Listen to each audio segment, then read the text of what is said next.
안녕하세요. 여러분들 반갑습니다.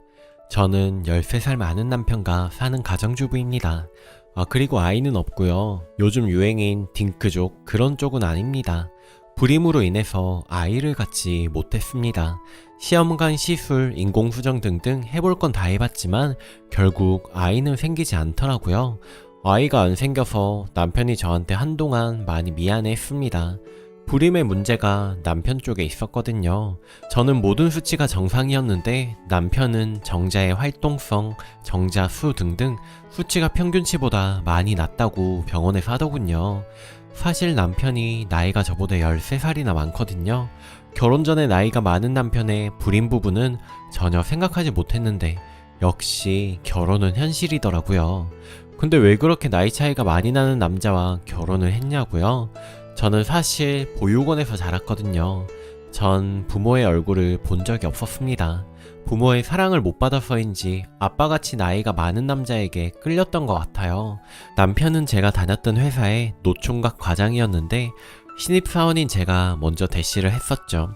기다렸다는 듯이 바로 넘어오더라고요. 하여간 그렇게 사귀게 된 남편과 결혼까지 하게 되었습니다. 지금은 남편이 사업을 하고 있습니다. 3년 전에 다니던 회사를 그만두고 스마트폰 액세서리 관련된 개인 사업을 시작했는데 아주 크게 잘 되는 건 아니지만 그래도 회사 다닐 때 월급의 두세 배 정도는 더 벌고 있습니다. 서론이 너무 길었네요. 그럼 지금부터 본격적으로 제가 작년에 겪은 이야기를 여러분께 해드리겠습니다. 저희 부부는 아파트에 사는데요. 저와 또래도 비슷하고 생활 환경도 비슷한 옆집 여자와 한동안 정말 친구처럼 친하게 지냈습니다. 그런데 그렇게 친구처럼 친하게 지냈던 옆집 여자의 남편이 영국 지사로 발령을 받아서 가족들이 다 영국으로 떠나게 되었습니다. 그때는 좀 많이 아쉽더라고요. 정말 친구처럼 친하게 지내서인지 친한 친구 한 명을 잃은 것 같은 기분이었죠. 한동안 그 빈자리가 커서인지 우울하기까지 했어요. 그래서 그 옆집에 다음 이사를 올 집도 저희와 비슷한 또래가 왔으면 했죠. 이전처럼 친하게 지내려고요. 하지만 제 예상과는 전혀 다르게 옆집에는 혼자 사는 여자가 이사를 왔습니다. 나이는 저보다는 한참 많아 보였습니다. 10살 정도 많아 보였는데 나중에 알고 보니 20살이 더 많은 여자였습니다. 하여간 나이 많은 여자, 그것도 혼자 사는 여자라서 그런지 뭔가 우울해 보이고 그랬어요. 가끔 만나면 인사를 했는데 인사를 반갑게 받아주지 않고 뭔가 묘한 표정으로 한동안 저를 빤히 보고는 했죠. 그래서인지 좀 기분이 나빴습니다. 뭐를 물어봐도 제대로 대답을 하지도 않고 대충 둘러대는 그런 느낌을 받았어요. 하여간 뭔가 숨기는 게 많은 그런 베일에 쌓인 여자였죠. 저는 그때 그런 생각을 했습니다. 왜 하필 바로 옆집에 저런 여자가 이사를 왔을까 하는 생각을요. 전에 살았던 옆집 여자가 너무 그리웠습니다. 그렇게 몇 달이 지난 후 어느 날이었습니다. 평소에 제가 자주 보던 드라마를 낮에 재방송으로 보고 있었습니다. TV를 너무 오래 봐서 그런지 눈이 좀 아프더라고요. 그래서 저는 TV를 끄고 베란다로 나가서 먼 산을 보고 있었습니다. 한동안 바깥 풍경을 보고 있는데 아파트 단지 내로 남편의 차가 들어오더라고요. 평소보다 일찍 퇴근한 남편이 반가워서 입가에 미소를 지으며 남편 차를 보고 있었습니다. 남편이 지상 주차장에 차를 주차하고 아파트로 입구로 들어가는 순간 그 앞에서 웬 여자와 인사를 하고 한동안 무슨 얘기를 하는 겁니다. 그런데 그 여자를 자세히 보니까 옆집 여자였습니다. 무슨 얘기를 하는지 대략 5분 정도나 오래 이야기를 하더군요. 그리고 이야기를 마치고 나서 남편은 그 여자의 손을 꽉 잡고 고개를 숙여 인사를 했습니다. 이해가 안 가더라고요. 옆집 여자와 무슨 얘기를 그렇게 오래 하는지, 그리고 왜 마지막에 손을 꼭 잡고 인사를 했는지. 물론 이웃끼리 악수 개념으로 손을 잡을 수도 있지만 옆집 여자는 주민들과 잘 어울리는 그런 타입도 아니었고 또 남편 역시도 비교적 내성적인 성격이라서 누구랑 다정하게 얘기하는 타입이 아니거든요. 저는 그때 뭔가 불길한 예감에 사로잡혔습니다. 그리고 남편이 들어오자마자 남편을 떠보려고 이렇게 물어봤습니다.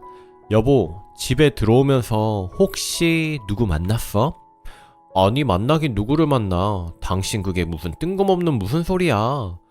아니, 아파트 입구에서 누구 만나지 않았냐고. 아무도 안 만났어. 쓸데없는 소리 그만하고 나 밥이나 줘. 배고파 죽겠어. 남편은 뻔뻔하게 시치미를 뗐습니다. 그런 남편의 모습을 보니까 더 많이 불안했고 뭔가 많이 잘못되어 가고 있구나 하는 생각이 들었습니다. 그날부터 저는 온갖 망상에 사로잡혀 하루하루 괴로운 날을 보냈습니다. 정말 어떻게 해야 할지 막막하더라고요. 정말 별의별 안 좋은 상상을 하게 되니까 제가 정신병에 걸릴 것 같아서 저는 의심을 더는 그만하고 남편을 믿기로 했습니다. 그렇게 의심을 버리니까 괴로운 마음은 점점 사라지더라고요. 그래 맞아. 우리 신랑이 어린 마누라를 놔두고 옆집 늙은 여자랑 바람을 피울 이유가 없지. 이상한 생각을 버리자. 그냥 그때 인사를 한 거고 괜히 내가 안 좋게 생각할까봐 만난 적 없다고 그렇게 얘기한 걸 거야. 그래 그거야. 맞아. 그러라고. 이제 더는 그 여자 생각하지 말자. 저는 그렇게 그때 나쁜 생각을 모두 다 털어냈습니다. 하지만 일주일 후 뜬금없이 남편이 친구 어머님이 돌아가셨다고 집에 못 들어온다고 하더라고요. 여보 친구 누구? 친구 누구 어머니가 돌아가셨는데? 아 그게 말이야. 당신이 모르는 친구야. 내가 모르는 친구가 어딨어. 아 당신이 모르는 친구 있어. 이름을 말해봐. 동수라고 있어. 고등학교 동창. 하여간 나 오늘 집에 못 들어가니까 먼저 자. 너무 이상했습니다. 저는 동수라는 남편 친구 이름을 들어본 적이 없었거든요. 남편은 내성적인 편이라서 친구가 별로 없었고 별로 없는 그 몇몇 친구들을 제가 다 알았습니다. 정말 이상해도 너무너무 이상했습니다. 그리고 그 이상한 부분 때문인지 또다시 옆집 여자가 생각이 났습니다. 얼마 전에 남편과 옆집 여자가 아파트 입구 앞에서 뭔가를 얘기하는 장면이 또다시 떠올라서 미칠 것 같았습니다. 저는 순간 참을 수 없는 감정으로 아파트 밖으로 나갔습니다. 그리고 옆집을 봤는데 옆집은 불이 꺼져 있었습니다. 그때부터 저는 옆집 여자를 집 앞 계단에서 기다렸습니다. 10시가 지나도 11시가 지나도 12시가 지나도 새벽이 되어도 옆집 여자는 집에 오지 않았습니다. 내 남편이 외박을 한 날 옆집 여자도 집에 없다? 이건 분명 우연은 아니라고 생각을 했습니다. 정말 그때는 참을 수 없는 분노가 치밀어 올랐고 남편과 그 옆집 여자가 모텔에서 뒹구는 상상 때문에 미칠 것 같았습니다. 저는 도저히 참을 수가 없어서 남편에게 전화를 했습니다. 그리고 남편이 전화를 받자마자 욕을 퍼부었습니다. 야 이 쓰레기 같은 놈아, 네가 인간이냐? 당신 왜 그래? 당신 미쳤어? 그래 미쳤다. 너랑 옆집 그년 때문에 내가 미쳤다. 아니 그게 무슨 소리야. 당신 지금 옆집 여자 그년이랑 있지? 사실대로 말해. 그게 그러니까. 빨리 사실대로 말해. 나 다 알아. 당신이 뭘 다 알아. 얼마 전에 당신이랑 옆집 여자랑 다정히 얘기하고 손까지 꼭 잡고 그러는 거 다 봤어. 아니 그게 변명하려고 하지마. 지금 옆집 여자도 집에 없어. 니들 둘이 지금 같이 있지? 여보 그게 말이야. 야 이 개자식아. 그래 여보 나 지금 옆집 여자랑 같이 있어. 뭐라고? 설마 했는데 이런 개같은 놈 지금 그년 당장 바꿔. 지금 침대에서 곤히 자고 있어. 야! 저는 남편의 그 뻔뻔함에 치가 떨렸습니다. 아니 뭐 침대에서 곤히 자고 있어? 정말 기절할 것 같더군요. 그렇게 손발을 부들부들 떨고 있는데 문자로 주소가 하나 오더라고요.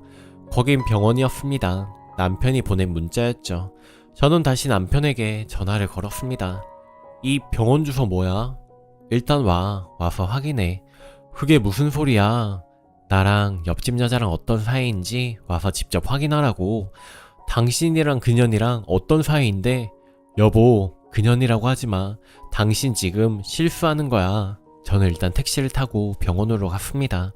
택시에 내려 병실을 찾아서 들어갔는데 그곳은 일반 병동의 일반 병실이 아닌 호스피스 병동이었습니다. 남편과 옆집 여자가 있더라고요. 옆집 여자는 병상에 누워서 곤히 자고 있었습니다. 저는 떨리는 목소리로 남편에게 물었습니다. 도대체 어떻게 된 거야? 저 여자 누구야? 남편이 사진 한 장을 건네더라고요. 그 사진을 보니까 옆집 여자의 젊은 시절 모습이 담긴 사진이었습니다. 그리고 옆에는 갓난 아기가 있었고요. 그런데 그 갓난 아기가 왠지 낯이 익었습니다. 한동안 그 사진을 보고 있는데 남편이 말하더군요. 사진 속 젊은 여자는 누군지 알겠지? 지금 누워있는 옆집 여자 젊은 시절 사진 아니야? 맞지? 응, 맞아. 근데 사진 속 아기는 누구인지 알겠어? 잘 모르겠어. 낯이 있긴 한데... 낯이 있겠지. 바로 당신이니까. 지금 그게 무슨 소리야? 방금 말한 그대로야. 그 아기 당신이야. 저는 그때 세게 머리를 한 대 맞은 기분이었습니다.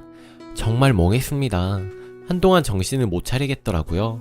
남편은 저의 손을 꼭 잡고 이렇게 말해주었습니다. 여보, 지금 병상에 누워서 곤히 주무시고 있는 옆집 여자가 바로 당신 어머니셔. 아, 정말 충격이었습니다. 하지만 그 충격은 빙산의 일각이었고 남편은 연이어 더 충격적인 이야기를 꺼내더라고요.